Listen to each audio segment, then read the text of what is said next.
Babatunde by his side, Prince Adamu felt more confident than ever. The old man's wisdom and knowledge were invaluable, and Adamu knew that together they could find a way to save his father and the kingdom. They traveled through the dense forests, moving cautiously to avoid being seen by Queen Bola's men. Babatunde taught Adamu how to move silently and hide effectively. They also gathered herbs along the way, preparing for the challenges ahead. One evening, as they set up camp near a small stream, Babatunde shared a story. Your father once saved my life, Adamu. He found me wounded in the forest and nursed me back to health. I owe him everything. That is why I must help you now. Adamu listened intently, feeling a deep sense of gratitude. Thank you, Babatunde. We will save my father together. The next day, they reached a small village where Babatunde knew they could find allies. The village elder, Chief Ayo, was a loyal friend of King Alade. Babatunde and Adamu approached him carefully, explaining the situation. Chief Ayo listened, his expression growing serious. We have heard rumors of trouble in the palace, but we did not know it was this serious. We will help you, Prince Adamu. Many in this village are still loyal to your father. That night, Chief Ayo called a meeting of the village warriors. They gathered in the village square, listening as Adamu spoke. My father, King Alade, is in great danger, Adamu began. Queen Bola is poisoning him and trying to take the throne.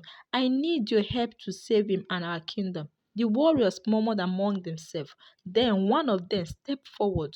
We are with you, Prince Adamu. We will fight for the king. With the support of the villagers, Adamu felt a renewed sense of hope. They spent the next few days planning their next move. Babatunde prepared the antidote, and Chief Ayo gathered the warriors and made a plan to infiltrate the palace. As they prepared to leave, Babatunde pulled Adamu aside. There is something you should know, he said.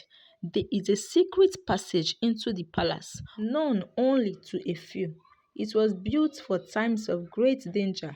We can use it to get inside undetected. Adamu's eyes widened. Why didn't you tell me this before? I wanted to make sure we had enough support first.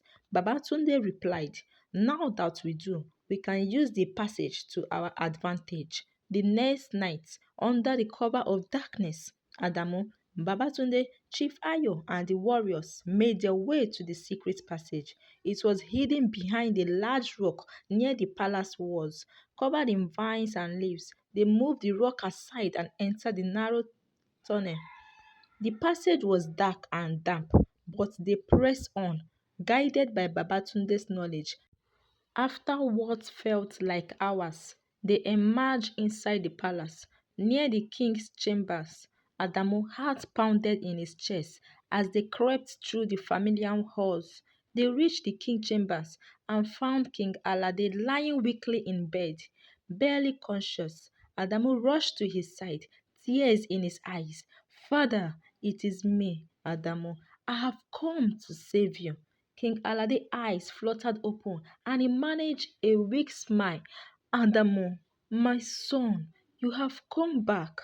Babatunde quickly administered the antidote, carefully pouring it into the king's mouth. This will help your majesty, he said gently, but you need to rest. As they waited for the antidote to take effect, Adamu heard footsteps approaching. He turned to see Queen Bola entering the room, flanked by her guide, her eyes widening in shock when she saw Adamu. What are you doing here? She demanded, her voice filled with rage. Adamu stood tall, his voice steady. I have come to stop you, Queen Bola. Your plans are over. Queen Bola's face twisted in anger. You think you can stop me? Guide! Seize them. But before the guide could act, Chief Ayo and the warriors stepped forward, weapons drawn. Not so fast, Chief Ayo said. We are here to protect the king. A fierce battle erupted in the king's chambers. Adamu fought bravely alongside the warriors, determined to protect his father. Babatunde used his knowledge of herbs to create distractions. throwing punches that burst into cloud of smoke. In the midst of the chaos, Queen Bola tried to escape, but Adamu was faster. He cornered her, his eyes blazing with determination. It is over, Bola. You will pay for what you have done. Queen Bola sneered, but her bravado crumbled as she saw the resolve in Adamu's eyes. You will regret this, she spat, but Adamu did not waver. With the help of the warriors, they captured Queen Bola and her remaining guide. The battle was over, and the palace was saved once more. Adamu rushed back to his father's side. The antidote was working, and King Alade looked stronger already. He reached out and took Adamu's hand. You have done well, my son. You have saved us all. Tears of relief and joy filled Adamu's eyes. We did it together, father. Now we can rebuild our kingdom. As dawn broke over the kingdom of Elon, Adamu knew there were still challenges ahead, but with his father by his side and the support of loyal friends and allies, he was ready to face whatever came next. With Queen Bola captured and King Alade beginning to recover, the palace of Elon was slowly returning to a state of peace. However, there were still many challenges ahead. Prince Adamu knew that the kingdom needed healing, and it was up to him to ensure that justice was served and harmony restored. Over the next few days, the palace was abused with activities. Loyal servants and villagers from nearby came to see the king and offer their support. Adamu and Chief Ayo worked together to secure the palace and ensure the safety of everyone within its walls. King Alade's health continued to improve thanks to Babatunde antidotes and careful care.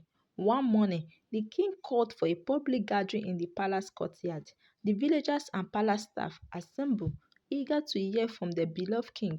King Alade, still weak but stronger than before, addressed the crowd. My people, he began, his voice steady.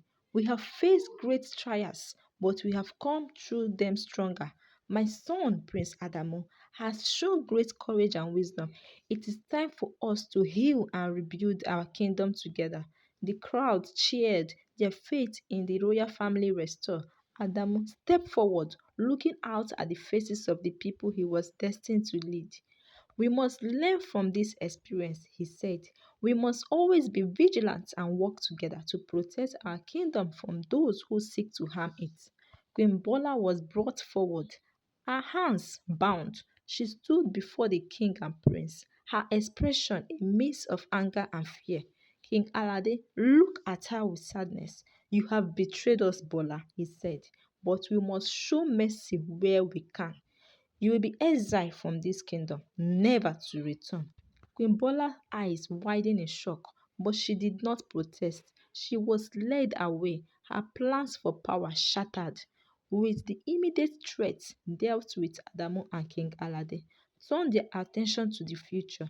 They called a meeting to the village elders, including Chief Ayo, to discuss how they could strengthen their defenses and ensure such treachery could never happen again.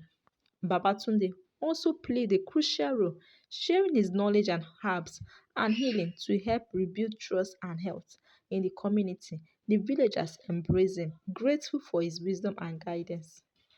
Over the next few weeks, the life of Elon began to improve. The people worked together to repair the damage done by Queen Bola's schemes.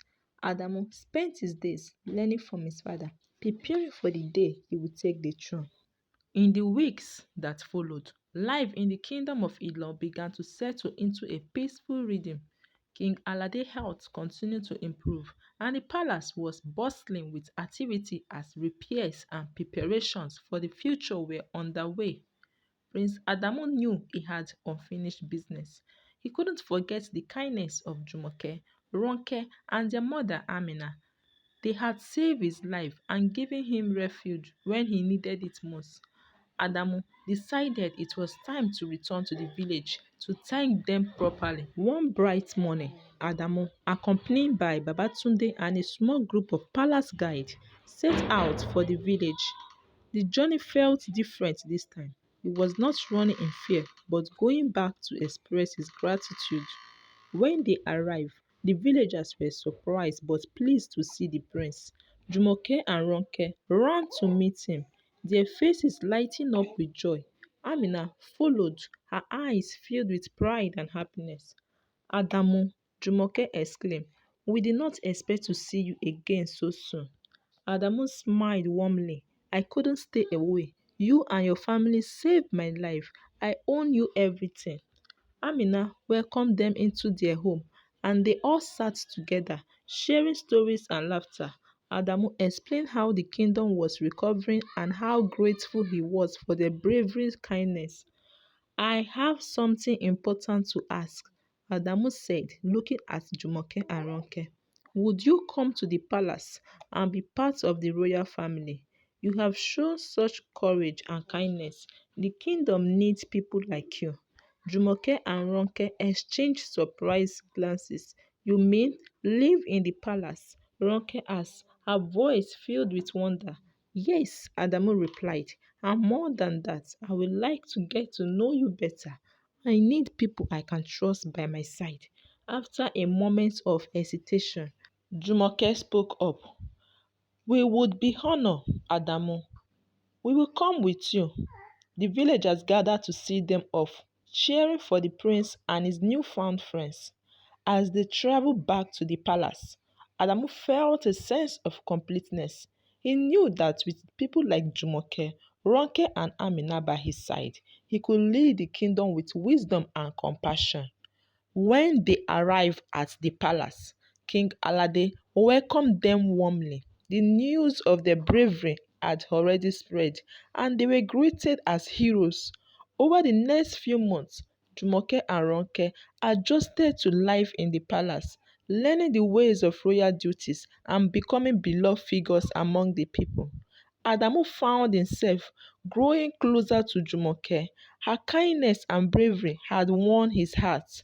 One evening, as they walked in the palace gardens, Adamu took her hand.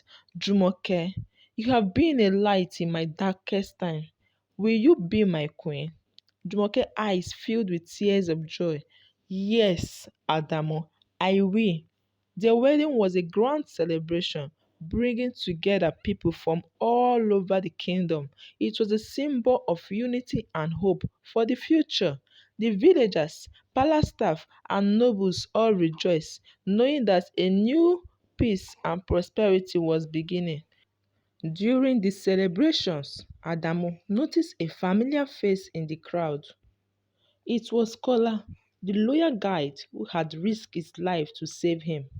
Adamu approached him, a smile spreading across his face. "Kola, you are alive!" Adamu exclaimed, embracing him. Kola nodded, his eyes filled with relief. "I managed to escape after they left, Your Highness. I have been searching for you ever since." Adamu placed a hand on Kola's shoulder.